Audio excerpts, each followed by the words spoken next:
Now, the Outlander book and TV series has become massive international hits and made their creator Diana Gabaldon one of the most successful writers in the world. They tell the story of a 20th century nurse who time travels back to the 18th century, where she falls in love with a Highland warrior, Jamie Fraser. There have been 9 books so far, and Diana's hard at work on her 10th. Yeah, earlier today she sat down with the Seven's India Grant and admitted book 10 could still be years away.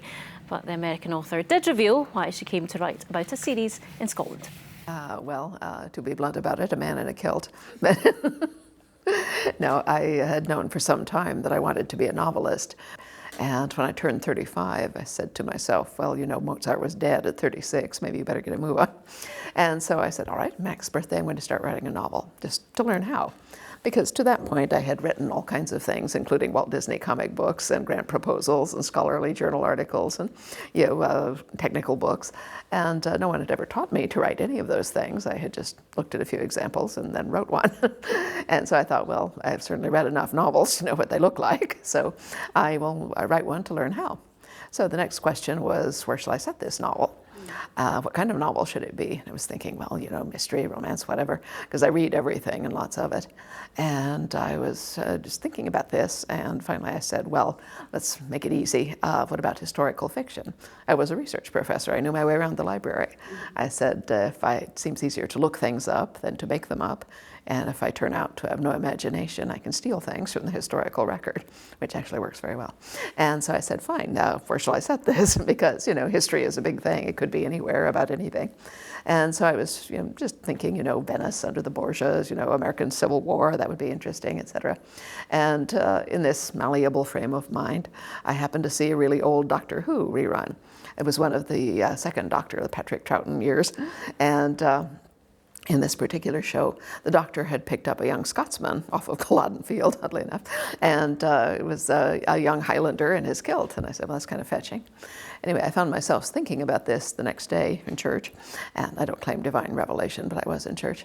And I said, well, you know, it doesn't really matter where you set this book. All you need to do is pick a point and get started. I'm not going to show it to anyone, so it doesn't really matter. So I said, fine, Scotland, 18th century. So that's where I started. We know the Outlander effect is very real. People read your books, they watch the series. And they want to go to Scotland. And they want to come to Scotland. I know, that's quite amazing. What is it that draws everyone here? Well, it must just be Scotland, I think. But I suppose it means that I must have, managed to pick up on enough of what makes Scotland attractive to convey that to people. I've never had anyone say, oh, I went to Scotland because of your books and it was nothing like it. I hated it.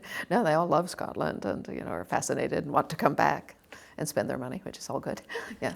I mean, I was reading your novel on the train, and I thought you captured the midges perfectly, and the standing stones and the fog. For you as a writer, what inspires you about Scotland?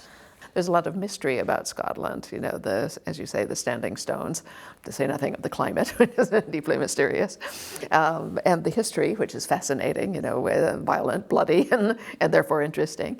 So there's a lot of just interesting stuff about it. And when I started looking into, well, what I did was go to the university library, and I looked up Scotland, Highlands, 18th century, because I did realize you only found kilts in the Highlands. So that's where we started. And it came up with 38 references, the same call numbers. And so I went to the part of the library where those books were, and here were 400 books on Scotland. Everything, you know, geography, language, costume, picture books, and so forth. I had not been to Scotland when I wrote Outlander, and in fact did not go until halfway through the second book. So all of that was based on library research and, you know, what I could glean off the BBC. I started watching BBC programs and listening for Scottish characters in order to pick up the accent.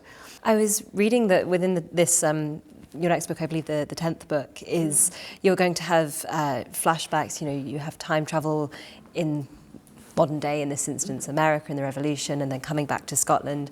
How much of a return to Scotland will we see, and do you have a title yet for that book? I do, but I'm not telling anyone. It's because it will be several years before it comes out. Okay. I don't want the shine to wear off. But yeah, I don't actually know at what point we might return to Scotland. I think part of it will take place in Scotland, but I don't know what part. People are always saying, well, when will book 10 be out? The answer to which is I have no idea, but it will be several years. It does take me a long time to write the books because of, well, they're long books. And also, when you read a long book series, you do have to include brief flashbacks so that someone who is just picking it up in an airport doesn't realize it's the 10th book of an enormous series, will not be totally lost while they're reading it. Yeah, so it'll be a little while, but it is coming along very well. I'm also writing a prequel novel about Jamie Fraser's parents, and I'm writing that in parallel with book 10. So that one will be finished sooner because it's shorter. I mean, you have this amazing capacity to write so many books, and I know you started the first one just as an exercise, and you've seen not only can you write a novel, you can write many successful ones. Do you know how many you could envisage writing in the future? Well, I don't really know how long I'll last. I mean, I'm 70 now, but we'll have to see. Luckily, I come from a fairly long-lived family. The women usually live well into their 90s. So, I might get a few more books. That's brilliant. Thank you very much for your time. It's my pleasure. Thank you. Good interview. Yeah, it's fascinating to know that she hadn't even been here before she wrote the first book. Yeah, I mean, I've written some words down. She said that Scotland is violent and bloody and everyone wears kilts. That's just an allegation. Okay, that's just an allegation, unfounded. Far changed since the 18th century, I think, Exactly. maybe. Christopher's here with the weather. Hello.